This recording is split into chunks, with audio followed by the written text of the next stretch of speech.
La guerre d'Espagne éclate en juillet 1936. Sur un mot d'ordre des généraux Franco et Sanjurjo, les garnisons se soulèvent dans tout le pays.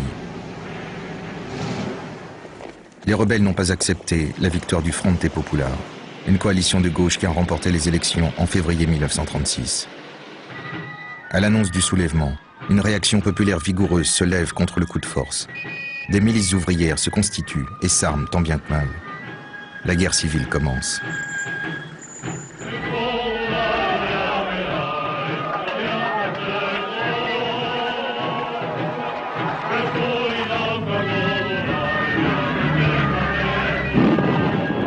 D'emblée, les combats sont d'une extraordinaire férocité. Les républicains sont dépourvus d'un armement moderne. Tandis qu'en face, les insurgés franquistes reçoivent bientôt un appui résolu de l'Allemagne hitlérienne et de l'Italie fasciste.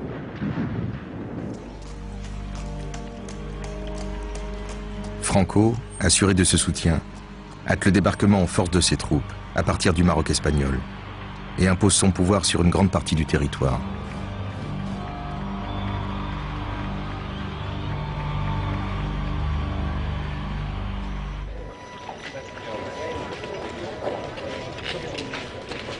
Pendant ce temps, le gouvernement de la République espagnole fait l'amère expérience de la solitude.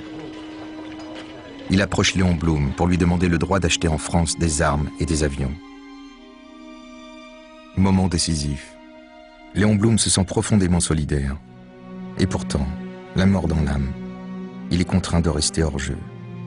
Car il sait que la Grande-Bretagne ne le rejoindra pas dans l'aventure d'une intervention en Espagne. Le Premier ministre, Neville Chamberlain, se méfie du pouvoir des Rouges en Espagne. Et il est partisan, comme la majorité de ses compatriotes, d'une politique d'apaisement, de compromis avec les dictatures. Léon Blum est impuissant. De surcroît, dans son propre gouvernement, les radicaux sont hostiles à l'idée d'agir sans les Anglais. Quant à la droite française, elle fulmine contre une telle perspective. En réalité, le choix de Blum n'est pas entre intervention et abstention, mais de rester au pouvoir sans intervenir ou de démissionner. Sa tâche au gouvernement commence à peine. Il ne partira pas. Léon Blum tente néanmoins d'élaborer une solution. Ce qui permettrait peut-être d'assurer le salut de l'Espagne et le salut de la paix, c'est la conclusion d'une convention internationale par laquelle toutes les puissances s'engageraient à l'abstention en ce qui concerne les livraisons d'armes, s'engageraient à interdire l'exportation en Espagne du matériel de guerre. Le pacte de non-intervention que Blum propose est signé par les principales puissances, dont l'Allemagne et l'Italie. Marché de dupes. Hitler et Mussolini s'engagent, d'abord secrètement, puis de plus en plus ouvertement, en envoyant soldats et munitions. Mussolini y dépêche une armée complète, 80 000 hommes, des mitrailleuses et des canons. Tandis qu'Hitler expédie 10 000 hommes de la Légion Condor, des avions et des chars. Léon Blum, pour sa part, se borne à pratiquer ce qu'on appelle pudiquement une non-intervention relâchée. Officiellement, l'embargo est respecté, mais les autorités françaises ferment les yeux sur le trafic d'armes et favorisent l'envoi discret de quelques avions.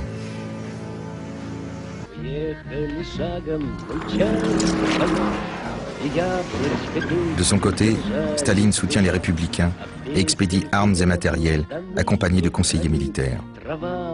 2000 soviétiques combattent dans le camp républicain.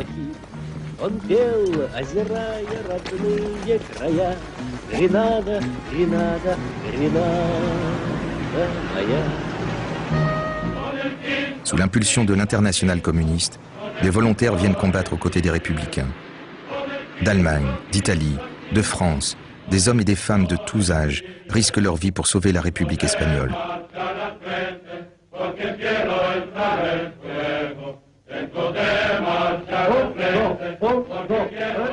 Parmi eux se distinguent George Orwell et Ernst Hemingway. Ces brigades internationales, à peine débarquées, vont aider Madrid la républicaine à résister au siège des franquistes. La guerre s'installe alors dans la durée. L'Espagne devient le terrain sur lequel s'affrontent indirectement les démocraties et les dictatures. Les communistes face aux fascistes.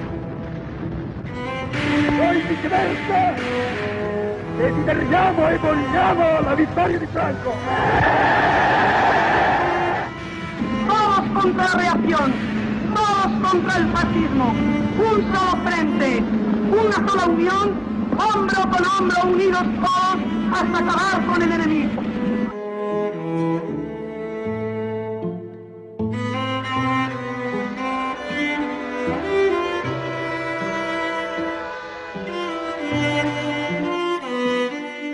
Ce conflit qui s'éternise ravage les populations civiles, tandis que les dictatures expérimentent leurs armements et leurs stratégies. Le 26 avril 1937, des avions allemands et italiens larguent plus de 50 tonnes de bombes et 3000 engins incendiaires sur la petite cité basque de Guernica.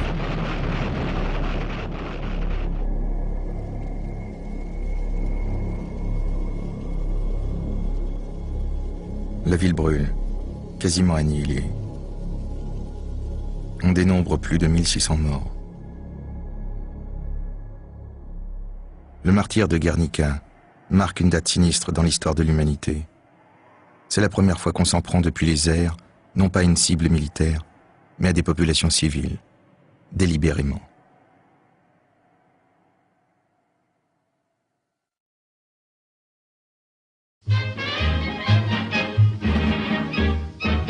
C'est moi le guide de l'exposition, je m'appelle Daniel Pinoche. Suivez-moi les grands et les mioches, je suis l'as des explications. À gauche, voilà le pavillon. Un mois plus tard, l'exposition universelle de 1937 à Paris montre face à face les pavillons nazis et soviétiques de part et d'autre du pont de Iéna. L'italien et l'anglais qui louchent, le russe et l'allemand à côté. Conclusion, les extrêmes se touchent pour visiter l'exposition avec ses nombreux pavillons.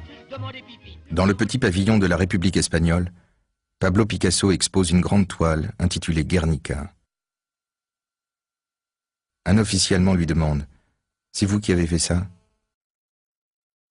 Picasso, glacial. « Mais non, c'est vous. »